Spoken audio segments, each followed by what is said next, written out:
Modernong wangis, sinaunang kaluluwa. Ako ang pluma, libertas at tinta ang gamit kong sandata. Makinig ka. Pakinggan ninyo itong ulat, ang kwento ng mga bihag ng kadiliman na naganap, pumutol sa pangarap. Pakinggan ang sigaw, ang ingay, ang alulong at hiyaw ng mga nawalan ng bahay. Mga kinitilan ng buhay. Mga taong walang awang pinatay. Mga taong sa gabi ginigising pa rin ng bangungot. Nagpapaalalang hindi naman maiksi ang kumot.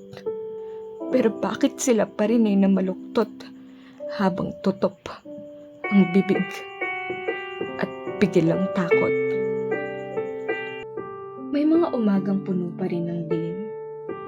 Pataas man ang araw, iba ang sumasakop sa paningin, ibinabalik sa gunita ng rimarin, ng pagdanak ng pula sa gabing maitim. Pula ang mantsang bumulwak sa kalsada, ngunit itim ang kumintal sa alaala. Itim, dilim, lagim. Nakabaon na siyang may nananakal na kamay, ngunit mga multong nilikha niya'y kabisado pa rin ng himahay. Umaalingaw na ingay at sigaw ng mga taong may takot sa bawat kilos at galaw, walang humpay ng pagpatak ng pawis at luha. Kasama ang pagdanak ng mga dugo sa lupa. Mga laman ko'y tila pa rin hinihimay tuwing naaalala silang niluray, pinatay, tinuring na parang walang halaga ang buhay. Sa bawat maling hakbang, sa bawat maling galaw, ay maaari silang mamatay. Sa amoy ng dugo, tila sila ay sanay.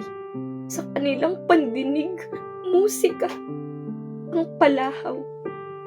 Sa loob ng isip nilang mga halimaw ay may boses na humihiyaw, dumadaing at umaasam. Ito ba ay makatarungan? Ito ba ay makatao? Ito ba ay isa pa ring disiplina at prinsipyo? Pakinggan mo ang alulong ng mga nagmamakaawa. Pakinggan mo ang iyak ng mga kinulong ng walang sala at pinatay ng mga walang hiya.